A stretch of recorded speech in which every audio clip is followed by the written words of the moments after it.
ఇవాల్టి ముఖ్యాంశాలు.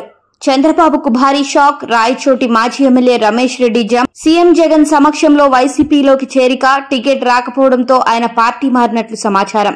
టెట్ దరఖాస్తుల గడువు పెంపు. ఈ నెల 20 వరకు గడువు పెంచిన ప్రభుత్వం. ఈ రోజు చివరి తేదీ కావడంతో దరఖాస్తుల గడువును పొడిగించిన ప్రభుత్వం. రాజీవ్ రతన్ అంత్యక్రియలు పూర్తి.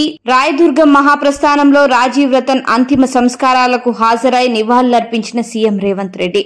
రుణమాఫీపై హరీష్ రావు కీలక వ్యాఖ్యలు. అధికారంలోకి వచ్చి 125 రోజులైనా కాంగ్రెస్ రుణమాఫీ ఎందుకు చేయలేదని ప్రశ్నించిన హరీష్ రావు, మహిళలకు 10,000 రూపాయలు చెల్లించాకే కాంగ్రెస్ ఓటు హక్కు అడగాలని వ్యాఖ్య.